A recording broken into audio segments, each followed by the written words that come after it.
everything you do is out of free will. Every time you decide to scroll on your phone, it's because you actually want to. It's because you want to feel the dopamine that your brain gets while scrolling. Because it's easier to scroll on your phone and get the dopamine there than it is to go work out and maybe feel a bit bad while working out and then afterwards get the gratification. Addiction doesn't exist because everything is done out of free will.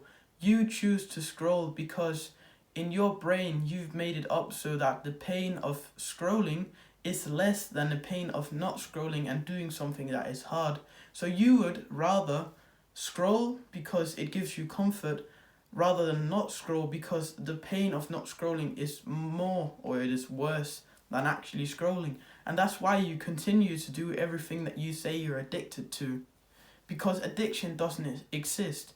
You do it because you would rather do that than something else. There are made studies, like I think it was a study on 400 pages, and in the end they concluded that addiction does not exist. Because think about it, is it like some force from the outside tell it like making you do it? Are you like forced to scroll on your phone when you don't want to? Are you forced to watch pornography or whatever it is that you're addicted to? Are you forced to do that? No, you're not. It's your own brain that literally tells you to watch it. And that's why addiction doesn't exist, because it's not some weird dark force from the outside that's really getting you to watch the stuff that you essentially planned not to watch. Because like your brain kind of has like two parts, the one where you're currently thinking, like the prefrontal cortex, and then there's the amygdala who tells you to do all of the bad stuff. And so let's just say you've gone for like 2 weeks without scrolling on your phone or whatever your addiction be. Just put your addiction into what I'm saying here. So you've gone 2 weeks without doing the thing you're addicted to, and then now you start coping. You're saying to yourself, oh, I haven't done it for 2 weeks, let's just scroll a little bit. And if you decide to actually give in to that the thoughts, that's because that for 2 weeks now the pain of not scrolling is too high compared to the pain of how you will feel after you've scrolled. So that's why you choose that option. Think about it like this: if you put two people in a room, a fat guy and somebody who's takes care of his health and like really cares about fitness, right? You put them into a room all by themselves, and you put a cookie in front of them. Do you think that the fat man will eat the cookie? Well, he will obviously eat the cookie because he eats for taste and he likes tasting something good, and he doesn't care so much about how it's gonna affect him. Whereas, do you think the guy that cares about fitness is gonna eat the cookie? No, it's because he values something else. He values his health, and he knows that all of the hard work that he's put into the gym, building his body and making himself healthy, it's not worth it for him to eat the cookie. And it's not so much about the situations you're put in, it's more about your own interpretation of that. So if you associate, sitting on the couch with scrolling on your phone, then that's something that your own brain made up. As I said, you put like two people inside of a room, one guy's fat, one guy's fit, in front of the cookie, nothing has changed. The fat guy will eat it and the fit guy won't, because he interpreted the situation as he cares more about something else, and the pain of him eating the cookie is higher than resisting and staying to his morals. Whereas for the fat guy who likes and eats for taste, he doesn't really care, because the pain of not eating is like harder than eating and than not eating it, right? So he would rather eat the cookie and the other guy wouldn't. So you see what I mean here? It's all about how you interpret things.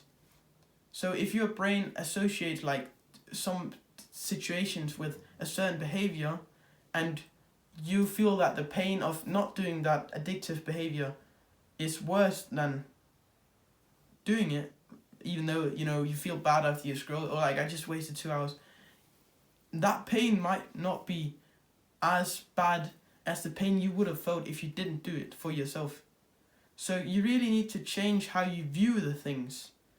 Like, instead of saying to yourself, like, I'm on I quit, right? And you're counting the days. Well, why are you counting days if you have quit? Like, if you quit an addiction, why are you counting days?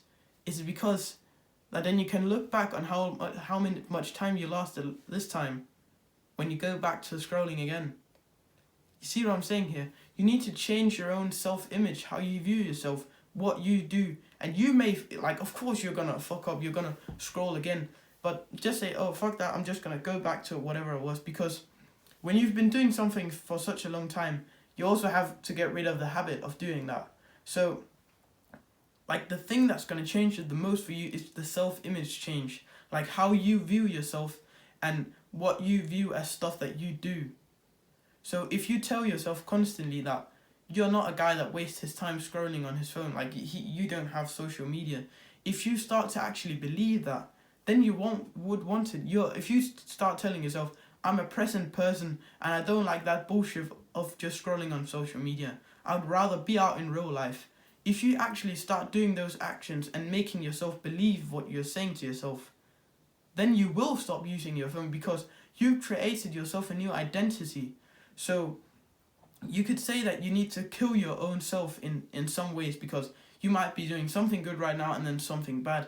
So you need to kill that part of your old self and get a new one, because that's the only way you're going to get out of that. Because you associate your current self or your old self with doing those bad habits, and that's the problem. So again, you've literally conditioned your mind to associate some situations with a specific type of behavior.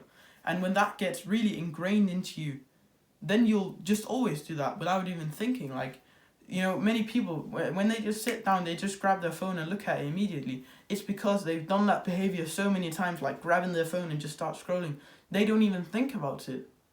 So let's say we took their phone away, they would still reach in their pocket to grab the phone, and it would be there. So you see, they're not even thinking. It's just become such like ingrained habit that they can't literally. They're not conscious of it. Whereas, think about, if you ingrain in your mind a situation where you're just sitting down with reading or just staring out into nothing, then you, like, instead of, reaching for your phone, you'll reach for the book, or you'll just sit down and just look out into existence, right? See, that's the difference. You can ingrain everything in your mind, but it's just what you choose to ingrain. So, like, think about how powerful your mind is. If you just ingrain every single good thing that you can think about into your brain, then that's what you're going to do. But if you ingrain all of the bad stuff, like bad habits, scrolling, whatever it can be, just to think about your own addictions, what you're struggling with, right? If you ingrain that into your mind, then that's what you're going to do. But if you ingrain the good things into your mind, then instead you're going to shift over and do those things instead. And that's what I encourage you to do. As I said, kill your old self and create a new identity for yourself. Because as long as you see yourself as the Jeffrey trying to, get on self-improvement, as a loser who sits at home for like rolled down curtains and plays video games, as long as you see yourself as that guy who's trying to make it, instead of like feeling of yourself as someone who does that, like does the good habits, instead of saying you're trying to do that, then you're like you're gonna snap back all the time. Like, your self-image isn't going to hold up, because let's say we have a rubber band, right? The more you pull it, right, it gets longer, then suddenly it will snap back to its original form. And that's it will only do that if you don't change your identity. If you keep on saying, this is like, if you're a video gamer, then you pull the elastic band, boom, it snaps right back to you being a video gamer again. Whereas, if you change your identity, so instead of being down here to being up here, then there is no snapping back, because you always snap back to this point instead of snapping back down there.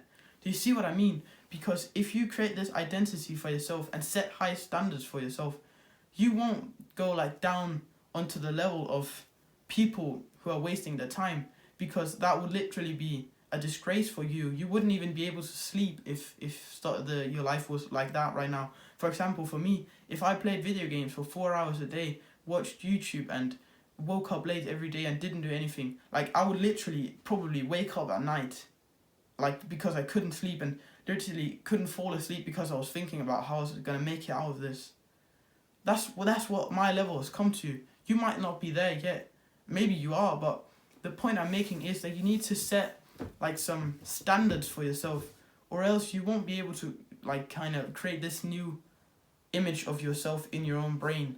Because as long as you view yourself and that as that loser, you won't be able to be a high value man or a productive or whatever you want to achieve. So just remember that every single thing you do is out of free will. Nothing is forcing you.